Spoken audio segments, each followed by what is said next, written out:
Now in this video, I'd like to have us take a look at a couple of examples of type 2 improper integrals.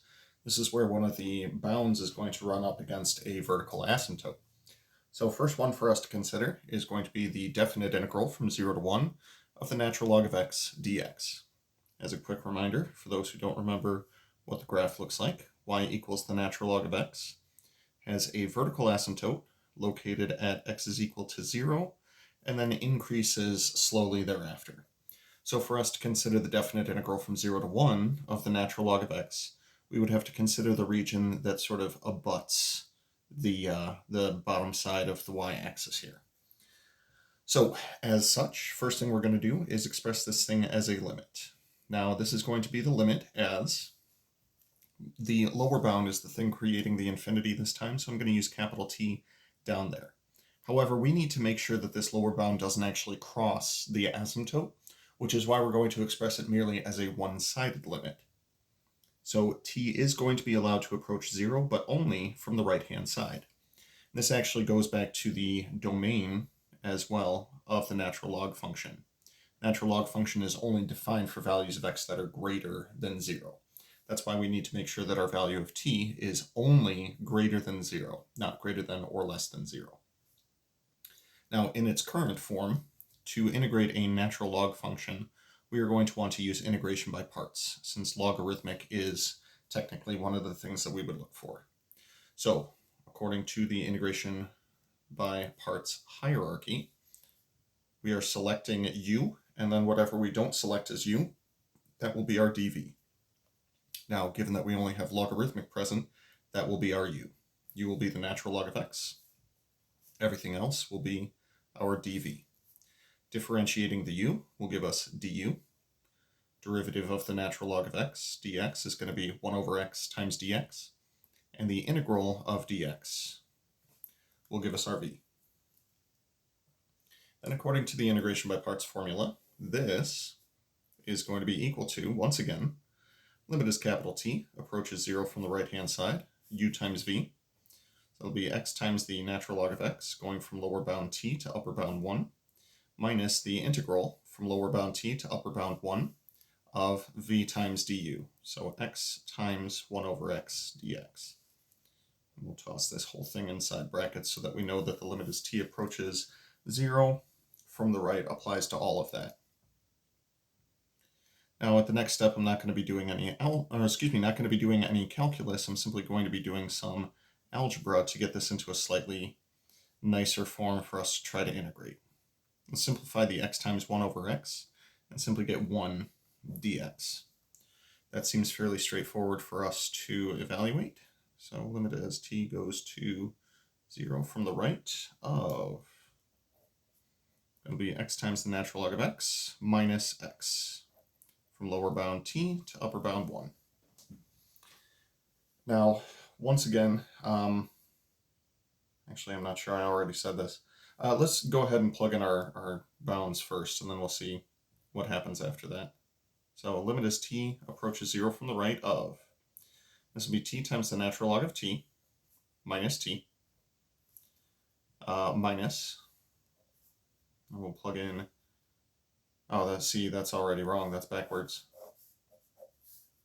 I'm so used to the upper bound being the thing where we have our issue. I sort of went on autopilot for a second, excuse me.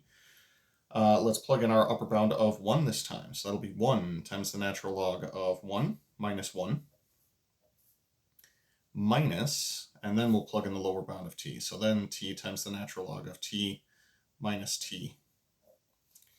Now, given that we're allowing t to approach 0 from the right-hand side, this term in particular, we'll go to purple for this.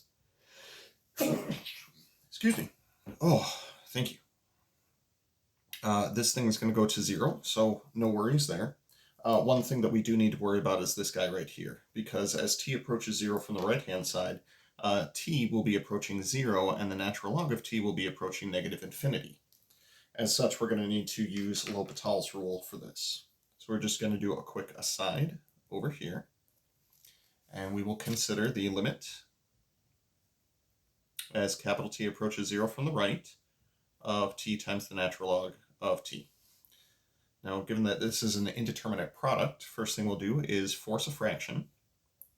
We can force a fraction by calling this the natural log of t divided by t to the negative 1 power. Now we have something in the form negative infinity divided by positive infinity, which is why we can apply L'Hopital's rule to it. Applying L'Hopital's rule will give us 1 over t divided by, this will be negative 1 t to the negative 2 power. So negative 1 t to the negative 2 power we can express as negative 1 over t squared. Now, we could apply L'Hopital's rule again, or we could simplify this by saying that division by 1 over t squared is the same as multiplication by negative t squared. As such, we're going to have negative 1 over t times t squared.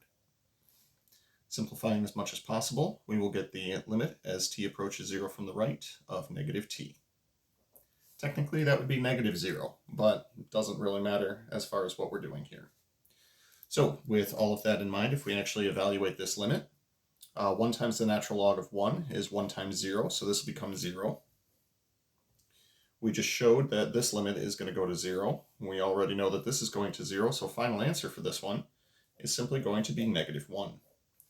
The significance of the negative here is that all of the area in question, which is what we had right up here, all of that area is below the x-axis. As such, it would be counted as a negative area. Now, like we said for the type 1 improper integrals, because we actually got a number here, we would say that the improper integral converges.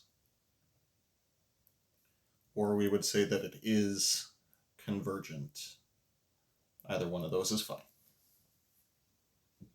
So one more example of a type 2 improper integral will be located on the flip side of this page. This time we're going to take a look at the definite integral from 0 to pi over 2 of the tangent of x dx. Now, real quick reminder, graph of the tangent function. We brought up the arctangent function in a previous video. Here, we're going to be dealing with the tangent function. Tangent function at x equals 0 has an x-intercept, and at x equals pi over 2 has a vertical asymptote. As such, all of the area that we have up here will extend infinitely in the vertical direction. Now, similar to what we did for the last one, because of that vertical asymptote at x equals pi over 2, we do want to set this up as a limit as t approaches something. And we'll go from 0 to t of the tangent of x dx. Now, with that in mind, we want the upper bound to approach pi over 2, but once again, we don't want the upper bound to actually cross the vertical asymptote that's here. So I definitely want it to approach pi over 2, but I only want it to approach from the left-hand side so that t stays within the region in question and never actually crosses the asymptote. Now, as far as evaluating this integral is concerned, in one of our previous playlists, I believe it was on trigonometric integrals, we talked about multiplying this by the secant of x over the secant of x and winding up with the natural log of the absolute value of the secant of x. This will go from lower bound 0 to upper bound t. Plugging in these bounds, this will be the limit as t approaches pi over 2 from the left of the natural log of the secant of t minus the natural log of the secant of 0. Now for this one, we are going to have to do a bit of angle chasing here, or tell you what, this will probably be easier for us. We'll just go ahead and do it like this. We'll call this the natural log of 1 over the cosine of t. Secant of 0 is equal to 1. Natural log of 1 is equal to 0, so this whole term is going to go to 0. However, as we approach pi over 2 from the left-hand side, cosine of t is going to be approaching 0. As such, this entire thing is going to be approaching 1 over positive 0, which is going to go to infinity.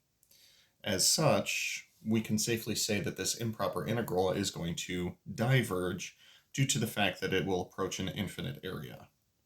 So we can say that the improper integral either diverges, or we can say that it is divergent. Now you can tell from a lot of these examples that prerequisite knowledge of the graphs of these functions is going to come in really, really handy moving forward. So if you do have any questions about those graphs, let me know and I can direct you toward a different playlist.